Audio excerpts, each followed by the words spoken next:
This episode is brought to you by Bleacher Report. How do you follow sports? From college football to the NBA, Bleacher Report brings you the latest news, live scores, and epic highlights from your favorite leagues, teams, and athletes, all in one app. Dive into exclusive shows hosted by your favorite athletes and original Bleacher Report series with breaking news, rumors, and predictions all season long. Download Bleacher Report to personalize your coverage. By the time you're finished listening to this Pepsi Zero Sugar, you'll be 15 seconds closer to kickoff. Stock up now. Bengals game day is so close, you can almost taste it. Bengals watching. Better with Pepsi. Hey, it's Austin James. Yes, I'm living with diabetes, but it doesn't have to define me. Thanks to the Freestyle Libre 3 Plus sensor, I get real-time glucose readings throughout the day. The Freestyle Libre 3 Plus sensor is small and easy to wear, giving me the freedom to focus on my life as a parent and a musician. Now this is progress. You can get a free sensor at freestylelibre.us. Offer available for people who qualify. Visit myfreestyle.us to see all terms and conditions. Certain exclusions apply. Data on file. Abbott Diabetes Care. For prescription only. Safety info found at freestylelibre.us. Thanks for choosing this free Anfield Index podcast. If you'd prefer to listen to this or any of our other shows without adverts, then now's the time to check out Anfield Index Pro. With AI Pro, you can supercharge your entire listening experience. You'll not only get all of our podcasts without the ads, but you'll have them far faster with our Quick Publish feature available exclusively for subscribers. AI Pro also puts you in the heart of our sound studio, with an option to listen to many of our shows live and interact with the podcasters in real time as the shows are recording. Upgrading couldn't be easier. AI Pro is available on all popular podcast platforms. Just head on over to AnfieldIndexPro.com and get started today. Hello and welcome to the Daily Red, your lunchtime catch-up on all things Liverpool FC and your daily reminder that the Reds are top of the league. 4 points clear. 2 points gained at the top of the league this weekend. Tottenham 3, Liverpool 6. Tottenham 3, Liverpool 6. And here's the thing. The 3 massively flatters Tottenham. Massively. The 6 doesn't do us justice. We demolished them yesterday. Absolutely demolished them. Now, I have a number of Tottenham fans in my life. Family, friends. Spoke to all of them last night. Every single one of them said that's the best team they've seen come there in years. Years. They said that's better than any of the City teams that won the league the last 4 years. Better than teams they played in the Champions League. Just flat out better. We were incredible yesterday. And by the time Luis Diaz put us 1-up on 23 minutes from Trent's unbelievable prose, with a tremendous diving header, it should be said, we should have been 2 or 3 up already. Because we had been dominant. Mo had 5 shots in that first 23 minutes. He hit the crossbar. A couple of decent saves. We were sensational. 24 shots in the game, 12 of them on target. We generated an XG, I think it was about 5.4. About 5.4 XG away from home without a penalty. So Diaz puts us 1 up on 23. Alexis makes it 2 on 36. We're absolutely rampant and all over them. And then we had like a collective 4 or 5 minute wobble where we got a little bit loose and a little bit silly. And James Maddison punished us. Now, there's definitely a call that Kulusevski fouls Alexis when they're both on the ground by pinning him with his foot and stopping Alexis from getting up. But look, it's a great finish by Maddison. We'll take nothing away from it. But 5 minutes later, just on the stroke of half-time, Dominic Szoboszlai puts us back in front. It's a bad pass by Gravenberch to Trent. But Trent rescues it, plays a great ball up. Dom wins the header, flicks it perfectly on to Mo. Mo carries it, draws 2 defenders. Dragusin, who should have been trying to defend, had come across to try and win the header that he was never going to get near. Jed Spence, who should have been trying to defend, decided to go and press Trent. Both of them are out of position. And now we're running at them with Mo on the ball, 2 defenders drawn to him, Luis Diaz making a run on the left side seam, Dom making a run through the middle, and Cody Gakpo wide on the left. And Diaz's run is perfect. He doesn't alter his run, but he slows it to maintain being onside and give himself as an option to Mo for a little slide-through pass. And one of the defenders has to cheat across onto Diaz. One of them has to stay with Mo as the ball carrier, which means that when Mo reverses the ball back to Dom, he's running into space, 1 touch out of his feet and a nice finish under Fraser Forster. And 3-1 was the least we deserved for that first half of football. We come out in the second half, and it's just more of the same. Took us a couple of minutes to really fire up the engines. But on 54, it's 4-1, and it's Mo. We're just streaming forward, and we're getting bodies in the box and cutting through them, and there's nothing they can do to stop us. And I felt really sorry for Archie Gray, because he does really well in the first instance to block the ball across to Mo. Then he blocks Dom's mishit follow-up. The ball bounces to Mo Salah 2 yards out, and he puts it home. On 61, it's Mo again. It's a really nicely worked goal. Great ball played in. Dom does brilliantly. Squares it to Mo. Simple finish. 2 goals and an assist from Mo. He is just unbelievable. And then we got silly again. And we took our foot off the gas. And that's fine. But when you do that, you have to control things. And we kind of lost sight of that. So in 72, Kulusevski scores. It's poor from Curtis Jones. It's poor from Curtis Jones. I've seen people blame Virgil. Not sure why. Virgil is on the ball. So he's marking Dominic Solanke. I've seen people blame Robbo. Again, I'm not sure why. He's on Brennan Johnson. When Kulusevski makes his run, the closest player to him is Curtis Jones. Curtis Jones should go with him, but doesn't. Just stands in no man's land. It's a great finish by Kulusevski, but Curtis should do a lot more on him. On 83, there's a looped cross by Bergvall. And I didn't notice it at the time or even on the rewatch, but I rewatched the game this morning. I didn't see it in the highlights, but when I rewatched the game this morning, Robbo should do a little bit better on this goal. Brennan Johnson kind of out-muscles him at the back post. Just kind of shoves him away. It's harsh on Robbo because he had a good game. Robbo had a good game, but he could maybe do a little bit better here. But Johnson heads it back, and he heads it over Virgil's head. And Virgil has turned one way, and now Solanke's the other side of him. Solanke finishes well. And 5-3 would not have been a fair reflection of the game.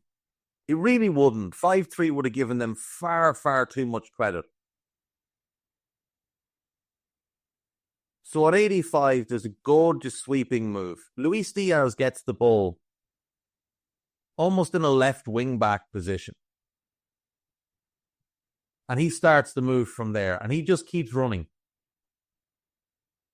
And he makes a brilliant run as the ball shifts across to the right wing position to Mo, who's come in field. Luis Diaz he's just kept moving. And he makes a looping, overlapping run on Mo. Mo slips him in, and it's a great finish by Diaz. It really is. So Mo ends up with 2 goals and 2 assists. Now, there was some complaining yesterday that Mo didn't get man of the match. I didn't I didn't disagree with Diaz. I would have given it to Szoboszlai personally. But I thought Diaz had an incredible game as well. Now, so did Mo. 2 goals, 2 assists. Not to take anything away from Mo. And we're going to spend most of today talking about Mo. But I think you also have to figure in the off-ball stuff. And Mo was incredible on the ball. But off-ball, he's not as responsible for what we're doing. Now, he's very good at it, at what he does. He's clever. He blocks passing lanes, things like that. But he's not like a hectic presser. And he doesn't chase back every single time. Diaz and Dominic were unbelievable off the ball yesterday. Absolutely unbelievable. And my London sources tell me that as Radu Dragusin and Yves Bissouma arrived for training this morning, Dominic Szoboszlai and Luis Diaz appeared from nowhere and just started chasing them around the place. Just rabid, just chasing them around the place, screaming at them. And the authorities had to be called, and poor Radu and poor Yves has been taken into protective custody for their own sake. Such is the fear for their careers should they ever have to play against Luis Diaz and Dominic Szoboszlai again. So pray for Radu, pray for Yves. They're going through some things at the moment. So I think the off-ball stuff, added to what they did on the ball, I think that's what goes to the edge over Mo. So Mo would have been third for me. I would have gone Dom 1, Diaz 2, Mo 3, Joe Gomez 4. Joe Gomez was brilliant. And the funny thing is, we've conceded 3 goals. But I think individually, all of our defenders played well. Joe was great. Robbo was good, like I said. Virgil was very good. Trent was excellent. You couldn't knock any of them individually. 2 of the goals sit at the feet of midfielders. The first one with Alexis. Now, again, there is a case that he was fouled by Kulusevski, but he got himself into a mess. So you'd put the blame for that one at his feet, and the second one at Curtis. But I don't think you can blame Virgil, certainly not Joe or Trent, for any of the goals. 6-3 doesn't reflect our brilliance or our dominance either, but it is closer to what took place. So, let's talk about Mo Salah. Let's talk about the best player week in, week out, from an attacking point of view in the league. From an attacking point of view, there is no better attacker than Mo. Already this season, 15 goals and 11 assists in the Premier League through 16 games. He is the top scorer and the top creator. In all competitions, he has 33 goals and assists through 24 games. Now, we are led to believe that there are a trio of young English attackers who are comparable to Mo Salah. Bukayo Saka, Cole Palmer, and Phil Foden. Now, everybody knows this season Phil Foden is having a very poor season. 4 goals, 2 assists, 19 appearances, struggling to get consistent minutes for Manchester City. But last season, Phil Foden swept the board as Footballer of the Year. So surely last season, if he's as good as Salah, he was putting up Salah-appropriate numbers. Last season was by far the best season of Phil Foden's career. Last season, he had 27 goals and 12 assists. That's 39 goals and assists. That's very, very impressive. That was across 52 real games. Actually, sorry, 51 real games, but throughout the Super Cup as well. That's very impressive. 6 more goals and assists than Mo in 27 more games. So yeah, not quite. Not quite. What about Cole Palmer then? The man Jonathan Northcroft said was the best footballer of 2024, and it wasn't close. Well, this season he's got 11 goals and 6 assists in 19 appearances. So he's played less than Mo, but he's produced considerably less than Mo. 4 goals and 5 assists less in the league. He's done nothing outside the league because he's not playing in the Europa Conference League or the EFL Cup. So, what about last season? The season that Cole Palmer should have won Footballer of the Year for. Well, he got 27 goals and 15 assists. So that's 42 in 48 games. That's really impressive. Really impressive.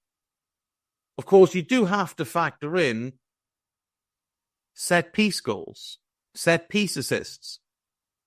He scored a lot of penalties. Mo has not scored a lot of penalties this year. He got a lot of assists from free kicks and corners. Mo doesn't take free kicks and corners. So from open play, he's nowhere close to Mo. And that's the only season that he has. Because before that, he was a bit part player at City. So comparing him to Mo is wildly insulting. And then there's Bukayo Saka. Now, most people, I think, would agree that Bukayo Saka is an outstanding footballer. He might even be the second best right winger in the world after Mo. And he's having a really good season. He's second in the Premier League in assists behind Mo. Only 1 less than Mo. But he scored 10 less goals.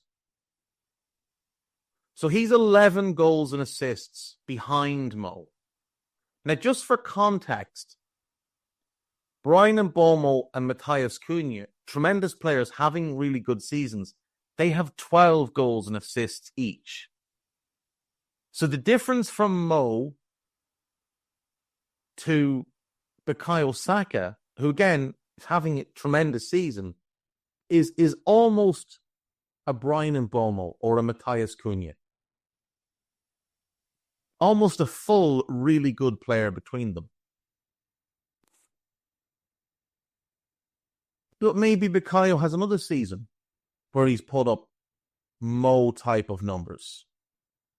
So we can have a look at last year when he was tremendous. I think there was certainly some calls for him to be in the Footballer of the Year conversation. Well, last season he had 20 goals and 14 assists in 47 appearances. Mo's next goal or assist will be his 34th, matching that tally from last year. We haven't hit the halfway point in this season yet. What about the season before then? And 15 goals and 11 assists across 48 games. Well, Mo Salah has matched that just in 16 Premier League games this season. Looking for a pickup truck to get just about anything done? Look no further.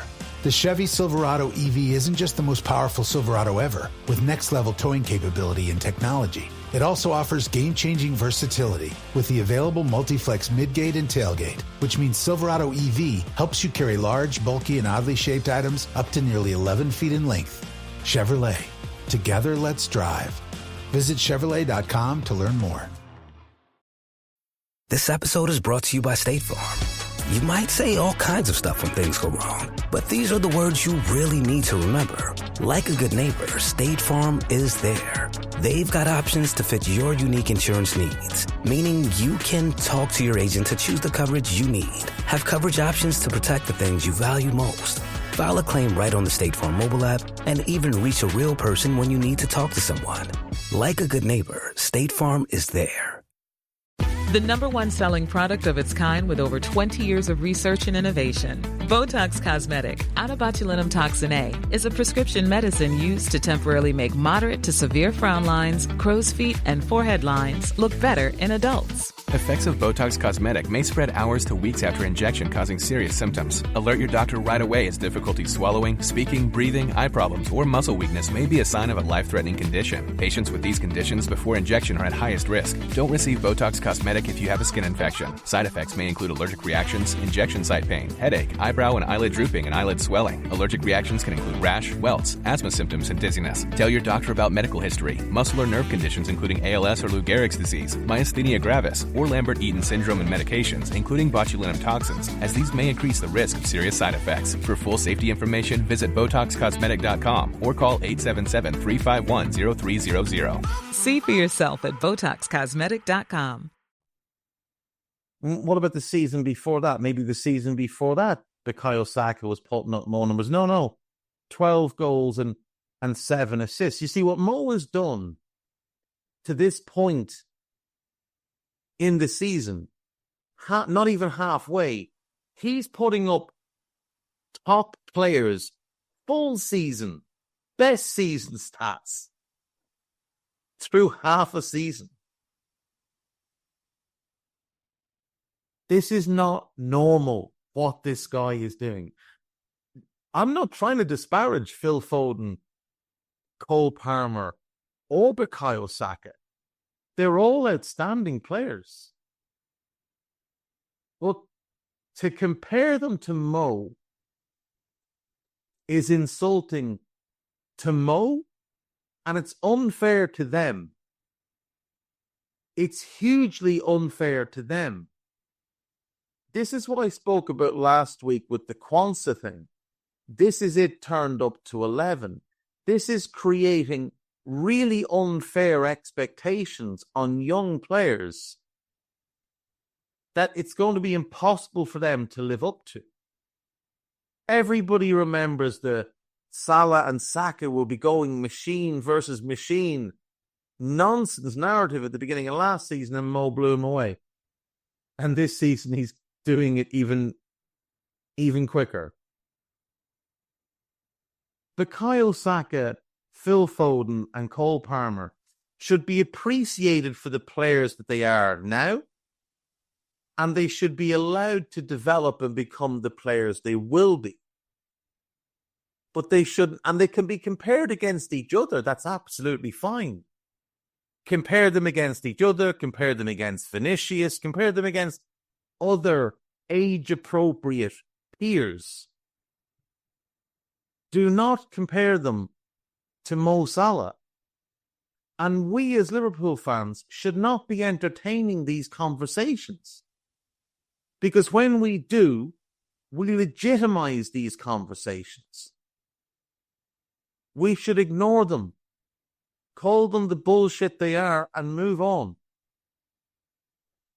We should do the same with Eden Hazard conversations. Eden Hazard was never doing what Mo was doing. Eden Hazard didn't have this type of juice. Not at any point. Eden Hazard was a tremendous player who suffered with some inconsistencies, obviously had some injuries as well while at Chelsea. But in the Premier League, right, just in the Premier League, Eden Hazard played 245 games. 19,500 minutes. 85 goals and 54 assists. This does not warrant conversation against Mo Salah. And people can say, oh, it's a bit more than goal and assists. Mo beats him whatever way you want to look at it. Now, Mo has played 34 more games than Eden Hazard, in part because Mo doesn't get hurt than Eden Hazard did. Eden Hazard was a creator. Was he, yeah? He's 26 assists less than Mo. the goals, it's not even fair. Mo has over doubled Eden Hazard's goal tally in a season's worth of games. So it's like Mo has played one season more, like they'd gone head to head, and then in that final season, what Mo did was he scored 87 goals and got 26 assists. It's not comparable. Even look at Champions League. Eden Hazard played 61 Champions League games. Mo has played 85. Mo has 46 goals. Eden Hazard had 10. 10. Mo has 17 Champions League assists. Eden Hazard had 15. So to be fair, assists per game, Eden Hazard does take Mo in that regard. But that's it. That's all. What Mo has done is ungodly. Absolutely ungodly. This is the greatest attacking player English football has seen since Thierry Henry. And the only conversation we should even entertain is Salah versus Henry. Not Salah against Hazard, not Salah against these young guys, not Salah against Drogba and Rooney, all of whom he's left behind. Salah versus Henry. That's it. That's the conversation. And when we look at the numbers, and all we can do is look at the numbers and talk about the levels. Mo has sustained his level for longer than Henry did. Because Mo walked into the league and torched the place. Henry took time. The Thierry Henry played 258 Premier League games. So Mo's at 279. Henry scored 175 Premier League goals. Mo's at 172.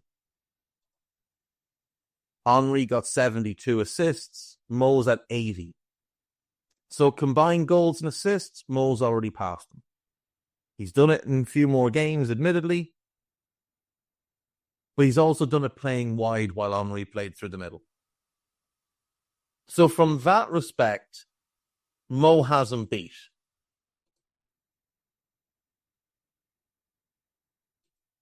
Mo is also going to whip his ass in terms of Champions League numbers. Now, Mo's played 85 games, like I said, 46 goals, 17 assists. Henry played 112. So quite the few more, 27 more, 4 more goals, 7 more assists. Mo is going to pass him in both. And Mo's not finished. Mo has all of this season. And if we all get our Christmas wish, he will get at least 2 more years after this. And I said this on Raw last night. If Mo gets 2 more years after this, I'm pretty confident that he is going to shoot, obviously, well up the list in terms of Premier League goals. He currently sits 8th. This season, he will pass Henry and he will pass Lampard. It is possible that he also passes Aguero. He'd need 12 more to match Aguero. He's got 22 games left. He'd need 15 more to match Andy Cole in 4th. But regardless, if he signs for 2 more years, he will pass Aguero, Cole, Rooney on 208, and Kane on 213. Now, of course, Kane could come back to England, and likely will come back to England at some point. But Mo would ultimately still be top 3 Premier League goal scorer of all time, behind Shearer and Kane. Assuming Kane comes back and takes a run at the record, Mo won't catch Shearer, but he can catch everybody else, including Kane. But Kane will have the advantage, I think he's a year younger, of coming back and probably playing a bit longer as well. Because I think Mo will eventually go off and play somewhere else. But imagine saying that a guy who's a winger is the 3rd highest goal scorer of all time in the Premier League. Oh, and by the way, could also end up 2nd or 3rd in assists. Now, right now, he's joint 10th with Beckham. The next one takes him above Beckham. He's 9 behind Milner. He's got a real chance of catching Milner this year with the way he's playing. So let's say he ends this season on 90. Let's say he gets 10 more assists across the last 22 games. Don't think that's out of the realms of possibility. So he's on 90. Well, next season, he would pass Gerrard, David Silva, and Dennis Bergkamp. And let's be conservative and say that next season, Mo gets 13 Premier League assists. Well, he'd also pass Frank Lampard. And he'd go tied in 4th with Wayne Rooney. And then let's say the following season he drops off to 11. Well, that will put him joint 2nd with KDB on 114. Now, KDB obviously has the rest of this season. So he will add to that number. So I believe that if Mo finishes this season strong and signs for 2 more years, at the end of those 2 years, he will be 2nd all-time in Premier League goals, unless Kane comes back in the interim, in which case Mo would be 3rd, and 3rd all-time in Premier League assists. And that's being conservative. That's being conservative. And then after that, it becomes, what more does he want to do? Does he want to stick around, take the pay cut, become more of a rotation player, become like a real weapon off the bench, and take a run at Ian Rush's record? Because I think it would be there for him if he wanted to do that. It might take 2 years in that kind of role.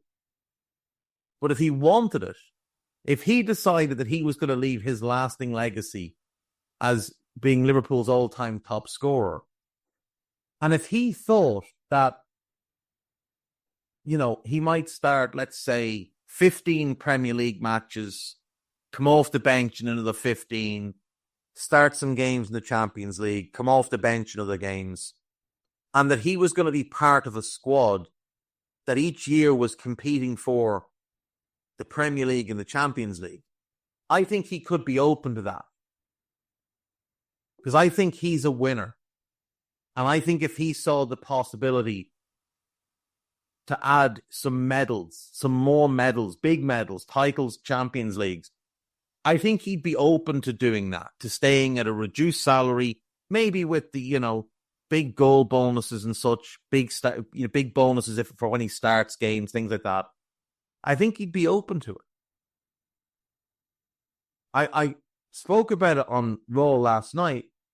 The 2 players that I look at for post age 30 production in the modern era, taking out Messi, who's an alien, Cristiano, Lewandowski, go and look at the numbers post 30. They're much older than Mo, and admittedly Cristiano's off playing with plumbers and school teachers and bus drivers and whatever else in Saudi. But he was still banging in goals for United. He was banging in goals for Juve. Banging goals for Real well past the age Mo's at now. Lewandowski was doing it for Bayern and now Barca. These are players doing it in top leagues because they looked after themselves. Mo looks after himself in the exact same way. Just look at the fella. Look at the nick he's in. There's no reason to think that Mo Salah at 36, 37 couldn't still be a 12 to 14 goal scorer in this league with 7 to 8 assists a season in a squad rotation role?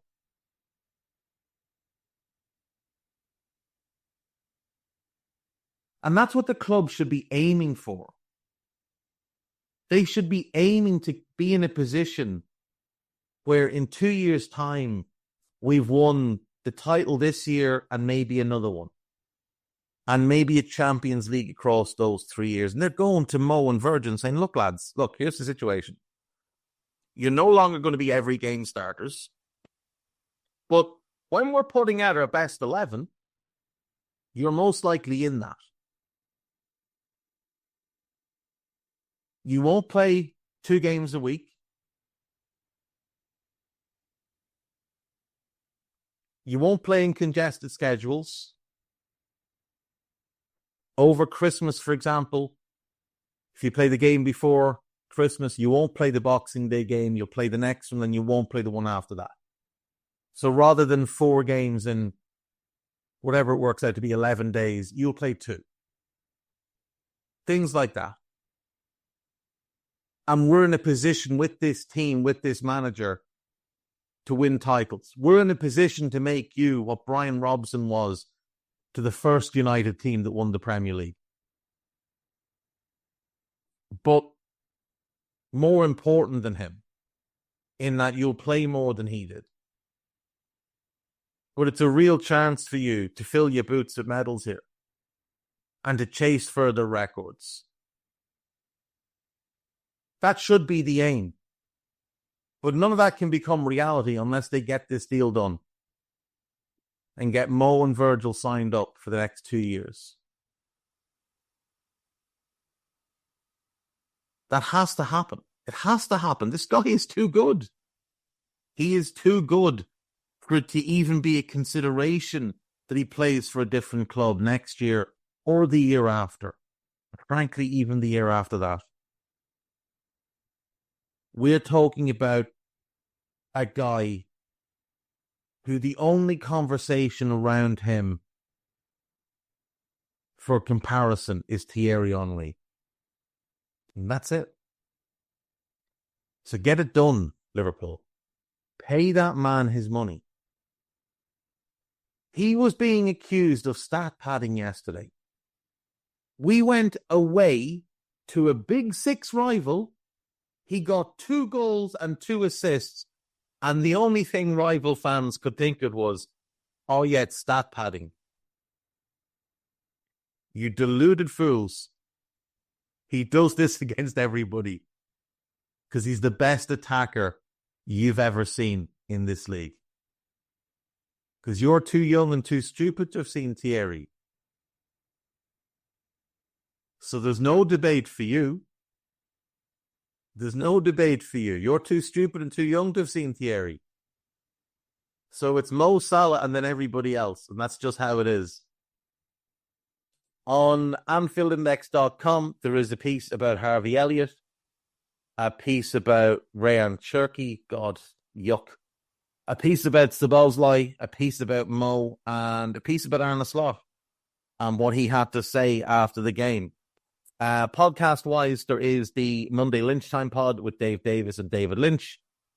There is post-match Raw from yesterday, myself, Trev, and Jim Boardman. There is a David Lynch podcast for yesterday. There is the Gags Tandon show for yesterday. Gags bringing back Anfield Index OG Armando Angulo, former host of the Anfield Rant, an all-round good guy. And then you've got the Final Whistle pod with Nina Kauser and Ben Poskod, which, if you don't know it, they take a look at all the big results around the league over the weekend. So, loads there. Plenty to come this week, even with it being Christmas. There'll still be plenty of content. But I'm sure you'll forgive us if there's a day or two where there's not a ton. Because, well, I can't speak for everybody, but my wife will not, under any circumstance, consider the idea that I might do post-match Raw for the Leicester game. But I will be back tomorrow. And then I'll probably be here Saturday. Friday is looking unlikely, but I'll probably be here Saturday. And I'll be on Raw for Leicester. And we'll see what else we can slot in. Take care of yourselves. Have a good day. Bye-bye. We hope you enjoyed listening to this Anfield Index show. Please be sure to subscribe to our channel so future podcasts find their way to your device automatically. There's nothing quite like fan engagement, and we'd love to know what you think of anything discussed on this show. The best way to get in touch is over on our free Discord community, where both podcasters and listeners debate the hottest LFC topics 24/7. Sign up free now at AnfieldIndex.com/Discord. You won't regret it. You can also follow us on Twitter at Anfield Index and find us on Facebook by searching for Anfield Index. Oh, and before you go, we'd love it if you could leave us a 5-star review on your favourite podcast app. It only takes a couple of seconds, and it means the world to the people who create these free shows.